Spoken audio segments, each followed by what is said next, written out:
Romanos 5,17 diz assim, vocês estão comigo? Diga amém. Se pela transgressão de um só homem a morte reinou, vamos ler junto aqui. Se pela transgressão de um só homem a morte reinou por meio dele, muito mais aqueles que recebem de Deus a imensa provisão da graça e a dádiva da justiça reinarão em vida por meio de um único homem, a saber, Jesus Cristo. Alguém pode dizer glória a Deus por isso? Irmão, pega isso aqui em nome de Jesus. A Bíblia está dizendo, se quando o primeiro Adão pecou, ele concedeu a morte e a autoridade de governo sobre todas as coisas, quem dirá você que está debaixo de uma aliança superior? A morte reinou por meio da queda de um, mas nós reinaremos por meio da ressurreição de Cristo. Recebemos a imensa provisão da graça e a dádiva da justiça. A Bíblia diz que aquele que não cometeu pecado se fez pecado por nós, para que nós fôssemos feitos justiça de Deus. Reinarão em vida por meio de um único homem, a saber, Jesus Cristo. Igreja, olha para mim. Você foi chamado para reinar. É o teu destino profético. Você foi chamado para governar. É o teu design. Você foi chamado para liderar. É parte da tua identidade. Logo, se aqueles que receberam uma imensa provisão da graça, se aqueles que receberam a herança de Deus, se aqueles que foram chamados para governar não estão governando, você se tornou um crente disfuncional. Você não é mais crente quando você deixa de governar. Você não é mais santo quando você deixa de liderar. Você não é mais puro quando você deixa de exercer o que Deus chamou para exercer. Pelo contrário, você está desperdiçando algo que Deus já te confiou. Pega isso aqui em nome de Jesus, irmão.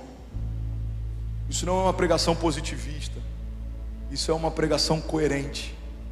Se somos filhos de Deus, precisamos caminhar à altura do Deus que nos chama de filhos. Se somos filhos do Deus da provisão, não pediremos emprestado a homens. Por quê? Porque temos acesso ao próprio Deus da provisão.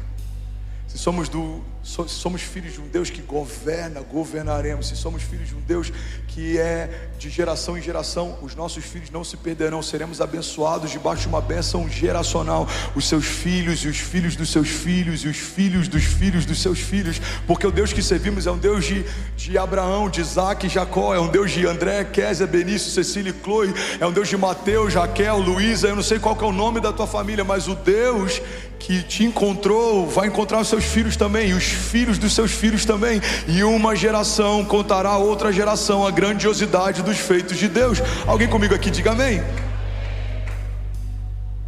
Lucas 17:20, eu vou correr agora, diz assim: certa vez, tendo sido interrogado pelos fariseus sobre quando viria o reino de Deus, Jesus respondeu: o reino de Deus não vem de modo visível, nem se dirá aqui está ele ou lá está, porque o reino de Deus está entre vocês.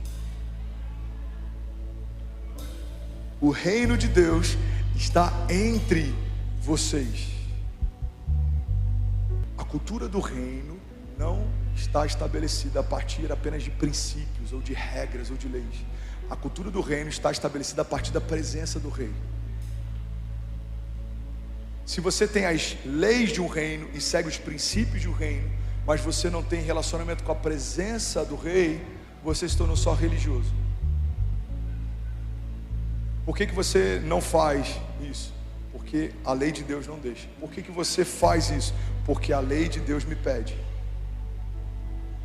Agora, e o tempo que você tem com o rei? Não, eu não tenho tempo com o rei. Eu não tenho relacionamento com o rei. Eu não carrego a presença do rei. Irmão, não é desse reino que estamos falando. O reino de Deus se estabelece a partir da presença do rei. E aonde o rei chega, se estabelece um reino de paz, justiça e alegria.